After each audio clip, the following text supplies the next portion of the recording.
@Julio Sánchez Cristo Oficial. Porque hace 50 años, no hoy, sino el 13 de octubre, un accidente terrible del avión 571 de la Fuerza Aérea Uruguaya. Esto fue en 1972 exactamente.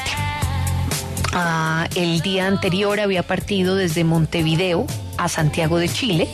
Se estrelló este avión contra una montaña mientras cruzaba la cordillera de los Andes. Y esta historia luego se llamó la tragedia de los Andes. ¿Por qué se llamó la tragedia de los Andes, Ana? Pues María Camila, tragedia y también milagro de los Andes. En total iban 45 personas en el avión, 5 tripulantes y 40 pasajeros, y al final solo sobrevivieron 16 personas. Sin embargo, es de anotar que pues es un milagro porque fueron 72 días en medio de la cordillera de los Andes. Ya usted se imaginará cómo fue eso.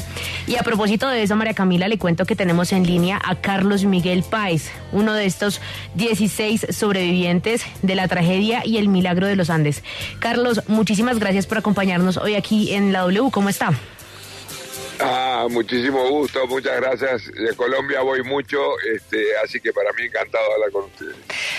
Bueno, ustedes hacían parte de un equipo de rugby.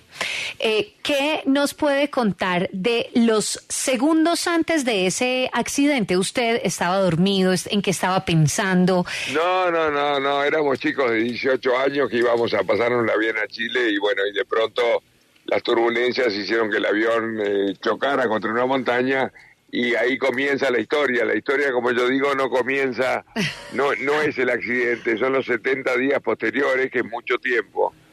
Pero es un tiempo que da para ver la evolución y transformación del ser humano a lo largo de la historia, que creo que eso es al final lo que más interesa, es por lo que me llaman a dar conferencias en el mundo entero, digo. Sí, a propósito de eso que usted menciona, desde su punto de vista y lo que vivió en su momento, 18 años usted mismo dice que tenía, ¿qué fue lo más complicado, qué fue lo más duro que afrontó como ser humano para resistir todos estos días en medio pues de la nada?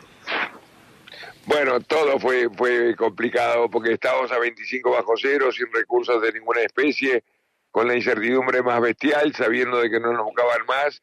Y bueno, peleando la historia, porque nosotros tuvimos que pelear solos. No es verdad de que de que nos encontraron los helicópteros. Lo que sí es verdad es que nosotros los fuimos a buscar, que es conceptualmente un mensaje muy poderoso, inclusive para las empresas, el dejar de esperar para empezar a actuar.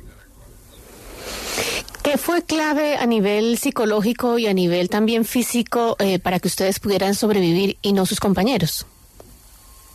Bueno, lo clave fue que éramos gente joven, digo, que aparte venimos de un país donde no hay nieve, donde la altura máxima tiene 500 metros, y creo que la juventud nos ayudó muchísimo y también fue importante de que fuéramos todos conocidos entre nosotros, que digo que creo que si hubiera sido un avión de línea, esta historia hubiera sido diferente.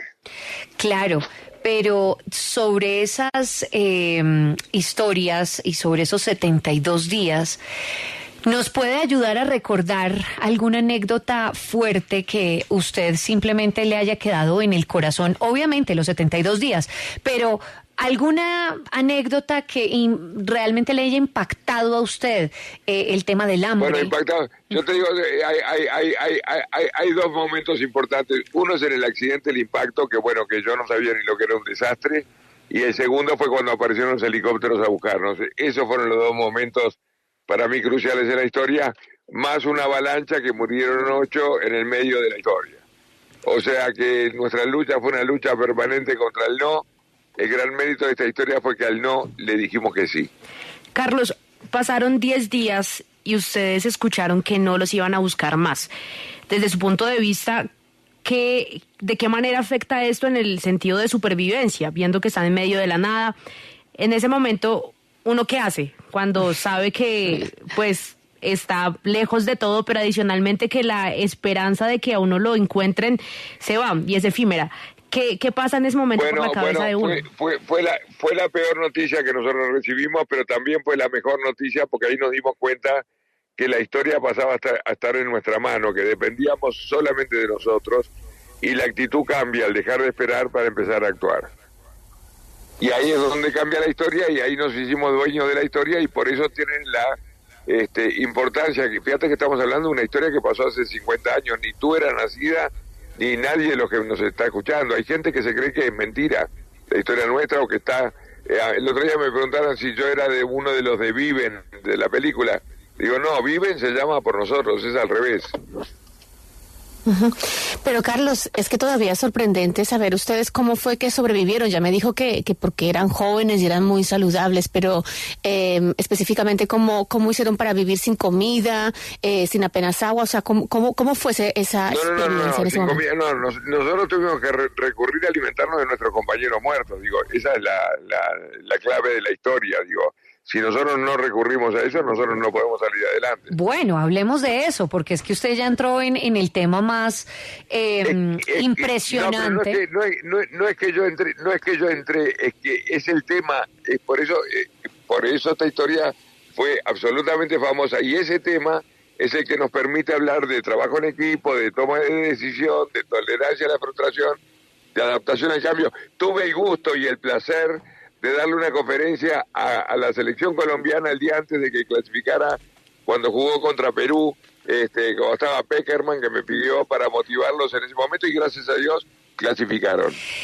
Cuando en ese momento, en un momento de desesperación, bueno, ya se dice, vamos a comer a los compañeros, ¿qué se pasa por la cabeza? ¿Es simplemente el instinto de supervivencia?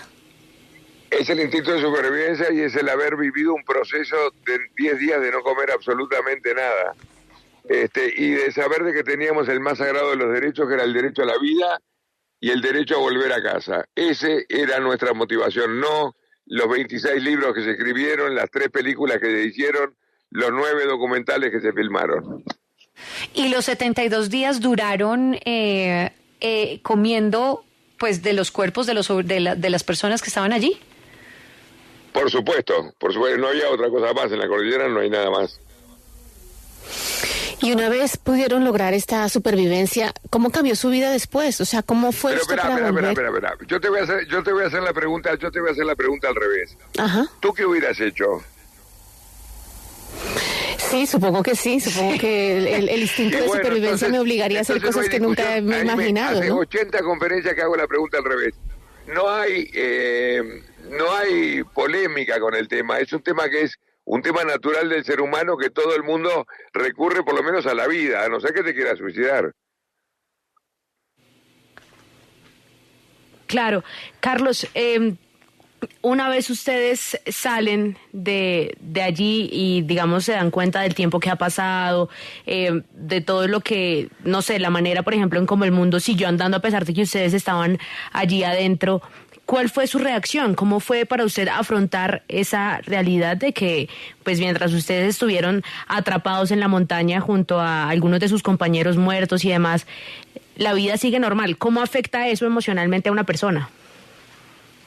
Es que no, honestamente no me afectó emocionalmente. Nosotros, lo único que pasó es que nosotros salimos como personas normales y volvimos como celebridades, porque en el mundo entero, desde el Papa, el presidente, todos te quieren conocer. Bueno, eso es una cosa aparte, digo, pero yo me doy 100 conferencias por año en el mundo entero, entre ellos en Colombia, digo, una de las primeras conferencias la di en Cali, me acuerdo perfectamente, o sea que el mundo entero conoce la historia y el mundo entero, y saben, yo no soy motivador, lo que motiva es la historia la que dice que el ser humano común puede.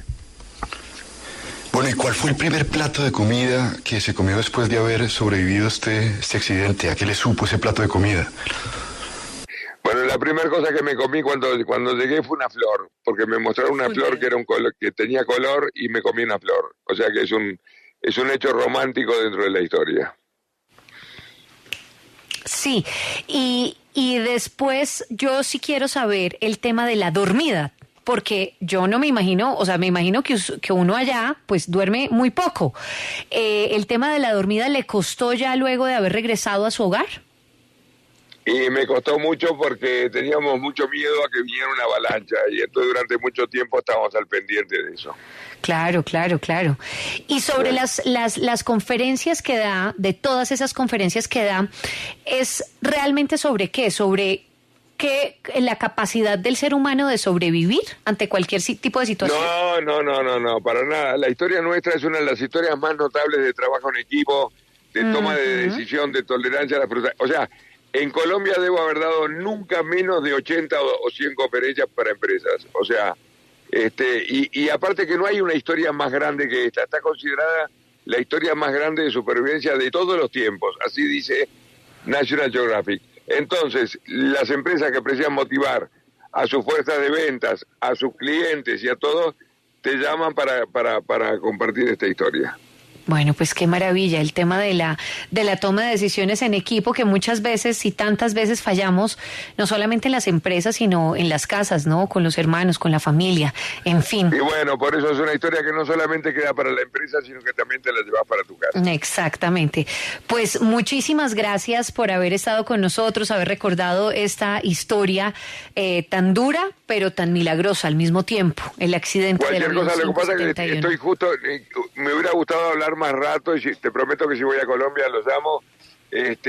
Cualquier cosa, tengo una página web que se llama carlitospaez.com, si me quieren hacer alguna pregunta, con muchísimo gusto. Vos sabés que yo adoro Colombia, he estado muchísimo y voy ahora pronto, voy de vuelta a Colombia. Pues acá lo esperamos. Carlos Páez, sobreviviente de este accidente del avión 571 de la Fuerza Aérea Uruguaya en 1972.